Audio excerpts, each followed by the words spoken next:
Once again, this is the world's largest passenger submersible. One of a kind. This thing was built. Starting to see some fish here and there. Oh, look at the big fish down there. Shark. Oh, there's sharks. Now, my fish like to gather close to us.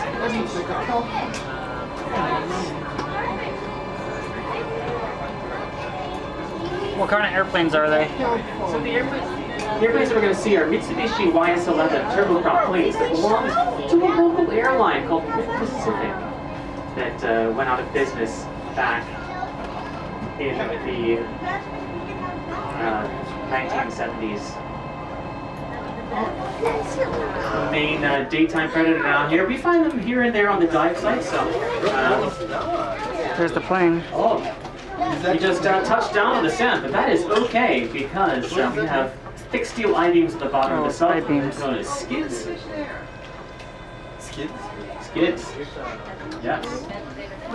So it looks like our first, actually our first airplane's going to be on the port side.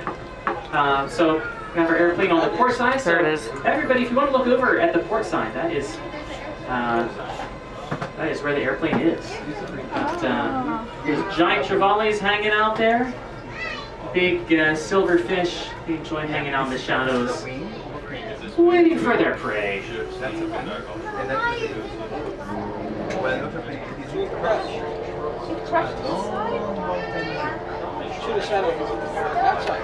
Oh, there's a white-tip reef shark lying between us and that airplane wing. Airplane is on the starboard side. Yeah, go ahead, look over if you'd like to.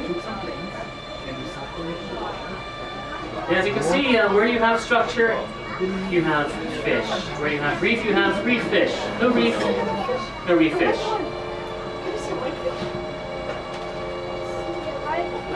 They rely on that structure for safety and security. It's going to be on the port side, so starboard side folks, once again, go ahead and look over. After this pass, we will turn around. But yeah, sunken ship, this is called the YO257. She's an old U.S. Navy yard boiler. She was a refueling ship. She was built during World War II and used around Pearl Harbor, refueling the big warships.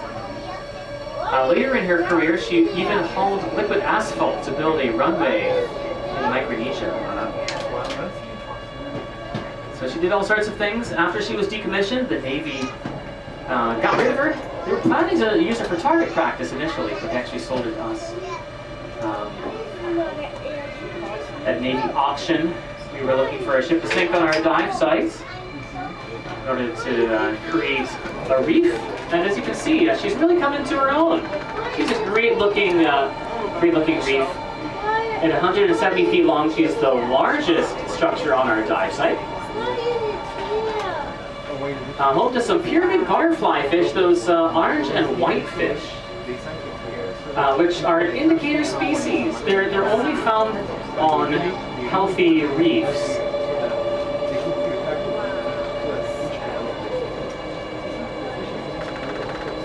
So if you see pyramid butterfly fish, you know you're looking at a healthy reef. That's a very good sign. Very picky fish. Some jacks as well, those the silverfish. Juvenile versions of those big silverfish. Your guys ready, star friends? Thanks for your patience. Here we go. Got some of the beautiful pyramid butterfly fish hanging out there. Nice close pass, awesome views. You have pyramid butterfly fish. Only all the healthiest reefs. Got some billet sea butterfly fish too, the yellow ones with black dots on their tails. Got yellow tags. You might recognize them from finding the that's bubbles from the fish tank. How did you sink the ship? So how did we sink it? Excellent question. First, we cut holes in the hull. Above the waterline, of course. If you cut it below the waterline, it'll just sink then and there. So we cut holes in the hull above the waterline, then pumped it full of seawater to send it down. Sinking a ship is much like making ramen. You just add water. That ship? Yep. Yep. But we weren't able to do it alone. We had to hire commercial tugs to help get her out that we could potentially send to Maui in the future. So fingers crossed that they're able to get that going. So here is a sunken ship, another sunken ship, a different one. We're going to show it on the port side, then we'll put it on the starboard side. But go ahead, look over. Look for turtles here. This is one of their favorite spots to hang out. This is an old fishing trawler called the San Pedro. So we'll get nice views for both sides. When was this one We sunk? sank this one actually a little bit more recently. This was the most recent addition to our dive site. We sank this one in 1995. So she hasn't been down here quite as long, but she's looking much more deteriorated, and that is because the metal that she's made out of is not as sturdy as the warship. So she's an old fishing trawler. It's a sink. Called the San Pedro. Caught fire off the Big Islands back in the 70s. Oh wow. Oh, there's a lot of them Big down there. schools of fish hanging out here. You can see those ta'ape, the blue line snapper hanging out there. Lots of those giant trevallies as well, the ulua. There we go. Then you get into the midnight zone. A real nice pass. It's tricky to do this with the current pass, with the current strong. But Captain Steven delivering some real nice views on our starboard side right now. Get some epic views of the San Pedro. So many fish, I hardly know where to begin. Did you sink it in the same way? We sank it in the same way, precisely. Cut holes in the hull, pumped it full of seawater. Look for Hawaiian green sea turtles. Captain Steven said that he saw one above the bow, so you might have to look up and out to see it if he's swimming up a little bit higher. You see it? Where? Nice. Kind of look up and out on the starboard side. I don't see it, I don't see it. It's up there. Oh, I see it. So bend down, look up on... Oh, I see it.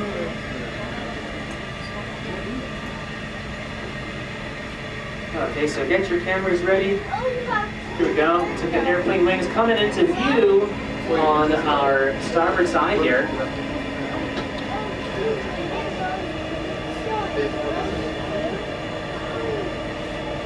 Port side friends, if you want to look over your neighbor's shoulder, just be nice. Don't jam your selfie stick in there. There we go. let's all be polite. This is Nico's space. Okay, yeah, look straight down on the starboard side. Oh, right there, right there. The reef shark is still there. Captain Steven did it. Straight down. Yeah, I see it. Perfect view, just about 10 feet away from us, looking straight down. Oh, he's moving now. Oh, starting to move. I think you heard me talking about it. Straight down on the starboard side. White-tip reef shark, ladies and gentlemen. The Hawaiian word for shark is mano. Can everybody say mano? Mano. Mano. Very good. Mano are very special in Hawaiian culture.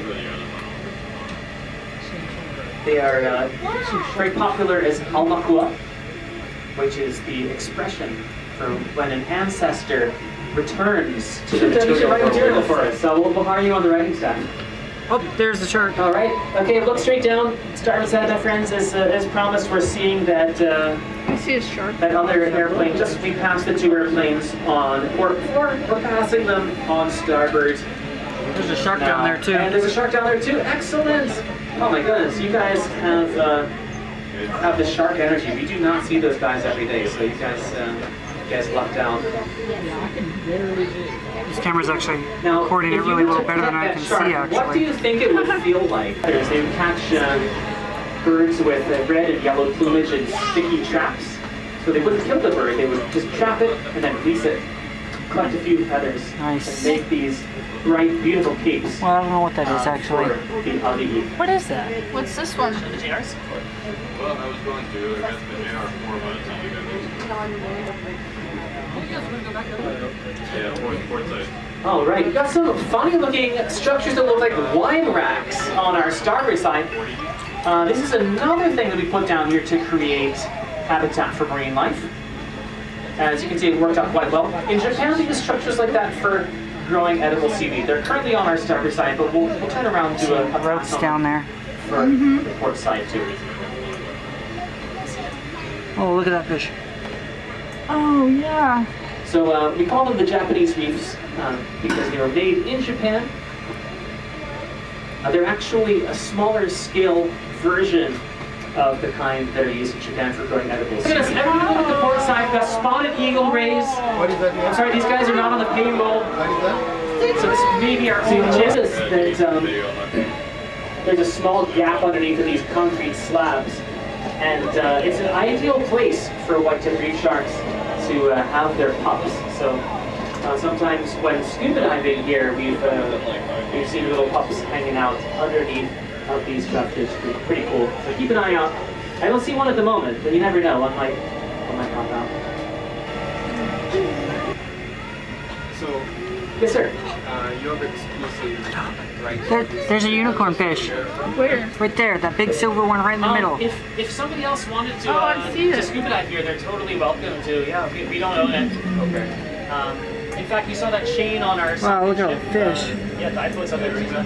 Yeah. All right, here goes the bubble of air. Don't be alarmed by the sound. This is all part of the show. This is how we let the surface crew know where we are.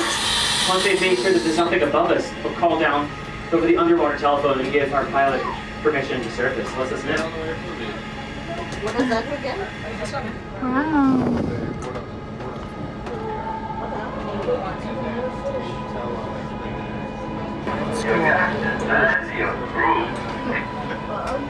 All right, that was the voice of Captain Tim and Guy talking to us over the underwater telephone, giving us permission to ascend. And this is one of the coolest parts of the tour, as we send high-pressure air into our air-ballast tanks, pushing the seawater out of them, making us 40,000 pounds cosmically buoyant.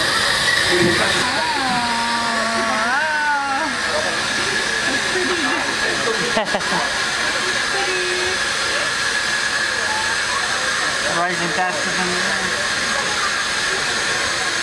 Oh, I can feel it. It's going pretty fast. Oh, it's a UFO bubble. Wow.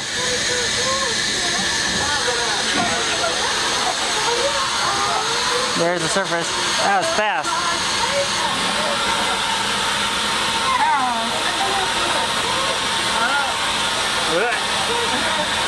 Oh, now I feel the rocking.